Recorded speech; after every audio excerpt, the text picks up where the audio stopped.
Walker's boyfriend, Chris Hurst, is a news anchor at the station and joins us this morning. Chris, thank you so much. And first, you and your colleagues at WDBJ and her family are in our prayers this morning. Thank you very much. I appreciate that.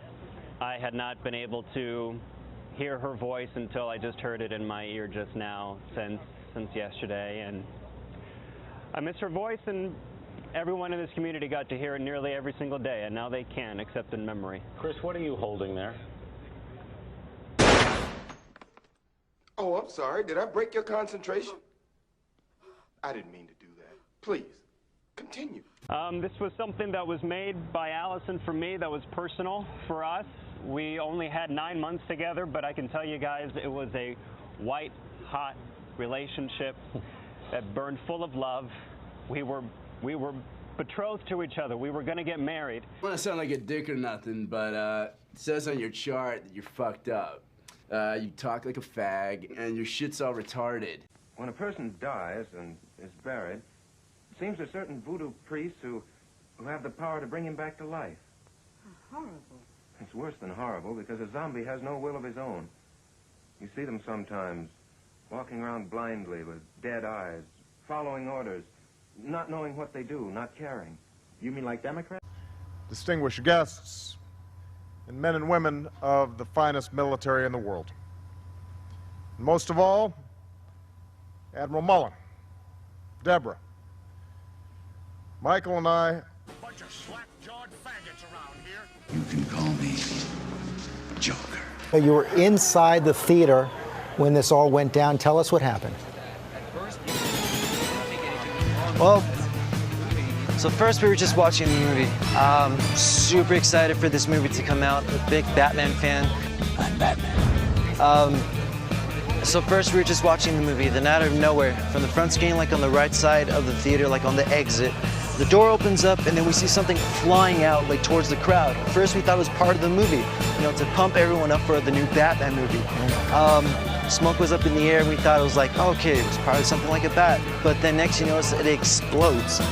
And then from there, we hear like two like big, loud bam, bam.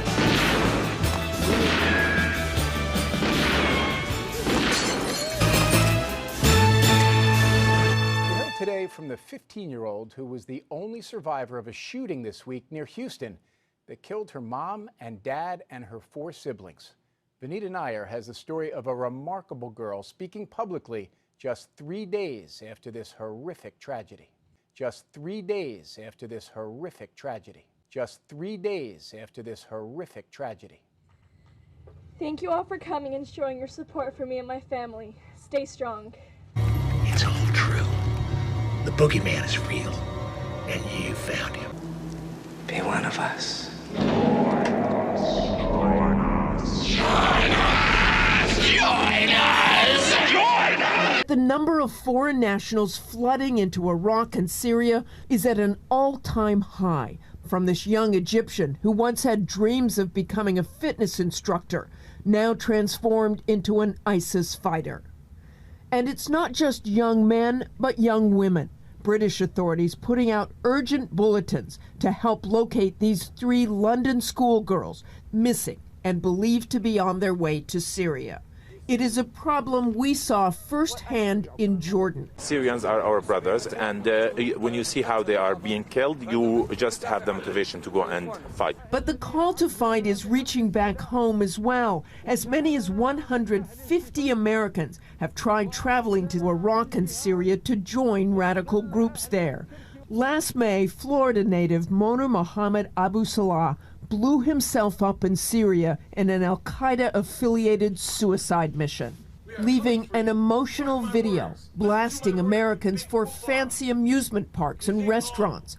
I was never happy in America, he said. Life sucked. You lie! You're a fucking liar! Shut up!